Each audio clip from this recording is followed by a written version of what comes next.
Video ketiga penyiksaan SSD, dan kali ini sesuai dengan request brand sejuta umat, salah satunya nih ya, RX 7. Gimana daya tahannya nih ya?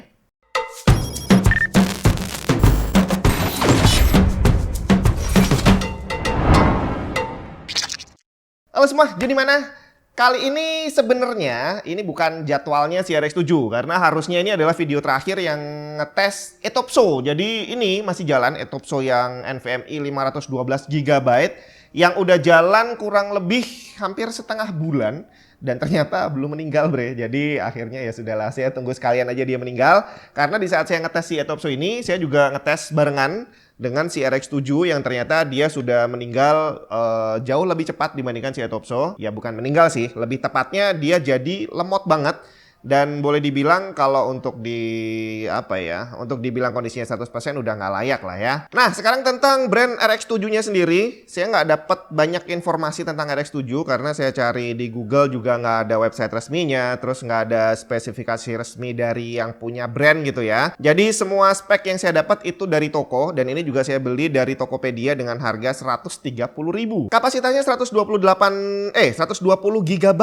Dan ini dia punya garansi 3 tahun, tapi karena saya nggak bisa nemu website resminya dan saya juga nggak tahu dia distributornya mana, saya juga nggak cari tahu, jadi saya asumsikan aja garansinya adalah garansi lewat toko aja. Jadi kalau kamu beli ini dan terjadi sesuatu ya silahkan klaim ke toko masing-masing. Nah tinggal dari spesifikasi yang cuma disebutin sama toko doang, itu ya kalau saya bilang sih ya mungkin bisa dipercaya lah ya, karena kalau namanya SATA itu ya secara speed hampir bisa dipastikan bahwa mereka akan memanfaatkan keseluruhan bandwidth dari SATA 3. Jadi speednya akan ada di kisaran 500-an Mbps, dan itu mau brand apapun saya yakin kurang lebih sama. Tinggal masalah endurance-nya. Untuk TBW-nya sendiri memang nggak disebutin. Di beberapa toko saya cek dia nggak ada yang nyebutkan berapa TBW. Tapi kalau ngelihat dari eTopso kemarin dia punya 50 TBW. Dan beberapa brand lain juga kurang lebih ada di angka 40-70-an. Berarti kita asumsikan aja bahwa RX 7 ini kurang lebih ada di angka 50 TBW juga. Tinggal hari ini kita akan buktikan apakah benar dia bisa nyampe ke sana, atau mungkin bisa lebih atau malah kurang. GPU terkencang di dunia nggak harus tebel. MSI GeForce RTX 4090 Supreme Liquid X berbodi ramping dengan aluminium metal cover, menggunakan low profile pump, microfin copper base untuk VRAM dan GPU, serta Torx Fan 5.0 yang menghasilkan 23% airflow lebih banyak dibandingkan axial fan dengan teknologi zero frozer yang tidak berputar pada temperatur rendah. Ditambah 240 mm aluminium radiator untuk pembuangan panas yang optimal. Untuk pengetesan si RX 7 sendiri ini saya nggak lakukan langsung berurutan harinya karena dia sempat berhenti dan sempat lompat pindah PC beberapa kali dan nyobain software beberapa kali, tapi secara record duration totalnya itu masih valid. Jadi di pembacaan di software dia udah nyala berapa jam dan udah berapa terabyte yang tertulis, itu masih valid walaupun dia pindah software, pindah PC dan segala macam lah ya. Dan sekarang nggak usah lama-lama, langsung kita lihat aja progres pengetesannya kayak gimana. Di awal pengetesan saya masih coba-coba software yang cocok, dan di awal ini saya pakai Anvil Storage Utilities. Tapi software ini entah kenapa sih, dia emang nggak bisa 100% write terus-terusan karena masih ada diselingnya aktivitas read. Jadi mungkin di samping dia ngisi data, dia juga harus membaca lagi datanya, integritinya seperti apa. Tapi ini membuat pengisian data untuk ngejar TBW menjadi lambat. Dan ini di awal saya coba-coba cari video initial untuk speed testnya nggak ketemu. Tapi nggak masalah, nanti di tengah jalan akan ada test speed saat kondisinya masih normal. Dan ini akhirnya setelah jalan 10 jam pengetesan, dia baru terisi hampir 1,4 terabyte menggunakan Anvil Storage Utilities tadi, dan akhirnya saya ganti software pakai SSD Stress Test. Pada jam ke-29, tepatnya setelah mencapai angka 13,5 terabyte, saya lakukan speed test dan tercatat angkanya normal. Read di 550 dan write di 466 MB per second. Kemudian stress test saya lanjutkan, tapi ternyata di sini terlihat write speednya nggak stabil bre. Dari full speed 460-an, dia sering banget drop sampai nyentuh 50-an Mbps. Tapi memasuki jam ke-32 atau saat data terisi sekitar 17,5 terabyte, dia mulai bisa stabil jalan full speed lagi. Memasuki terabyte ke-28, sekitar 54 jam berjalan, saya lakukan speed test dan angkanya masih normal. Tapi begitu saya lanjutin stress testnya, speednya langsung kacau lagi. Naik turun nggak jelas, sedangkan kalau lihat di loadnya masih di kisaran 100%. Dan hal ini berlanjut terus, kadang mau naik full speed, tapi entar tiba-tiba naik turun lagi semaunya sendiri. Dan ini berlanjut terus sampai jam ke-59 atau sekitar 34 TBW. Tapi memasuki jam ke-60, speednya kembali stabil 100%. Dan akhirnya 50 TBW tercapai setelah SSD ini running selama 70 jam. Dan di titik ini kecepatan SSD-nya cenderung stabil dengan beberapa kali naik turun seperti tadi, dan tesnya masih tetap saya lanjutin.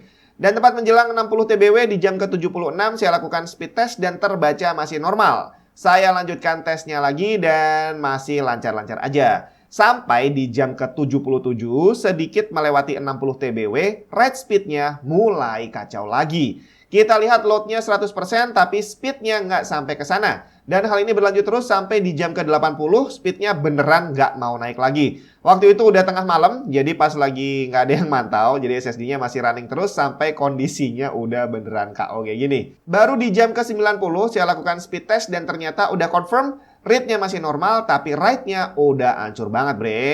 Tapi melihat dia masih bisa terdeteksi dan berfungsi normal, harusnya sih masih bisa dipakai. Saya coba buat main game, ternyata benar tidak ada gangguan sama sekali, walaupun kondisinya udah seperti ini.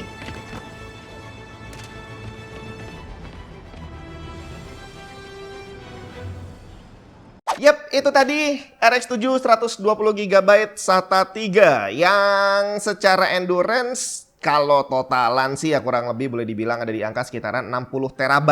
Masih kurang lebih seperti Etopso kemarin yang 128GB. Cuma permasalahannya si RX 7 ini selama proses dia dijalankan endurance testnya, dia performanya nggak stabil. Jadi tadi kamu udah lihat sendiri dia sering naik turun nggak jelas padahal load rate-nya udah full terus gitu ya. Sedangkan kalau dia di tes pendek pakai semacam Crystal Disk Mark, dia akan tetap terbaca speednya full. Tapi begitu durasi pengetesannya diperpanjang dikit, ternyata speednya jadi nggak stabil. Dan untuk nasibnya di penghujung usia kurang lebih masih sama seperti Etopso 128GB, bahwa read speednya masih normal, tapi hanya write speednya aja yang sudah turun drastis. Sudah nggak layak pakai lah kalau menurut saya, karena dia speednya jadi lebih lambat dibandingin hard disk drive.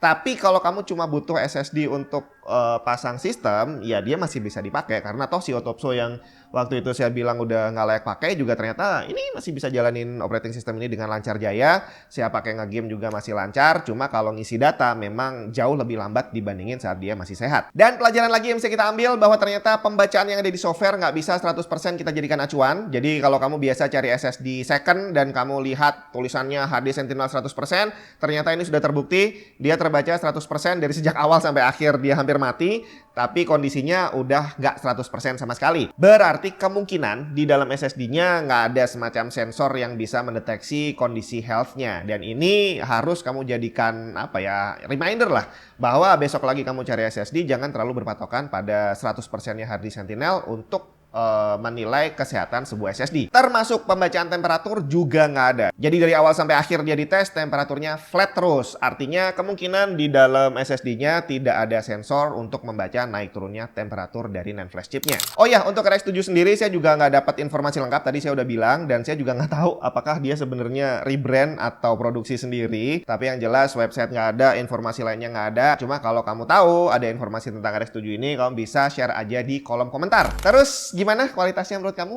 Bagus atau enggak? Silahkan kamu tentukan sendiri.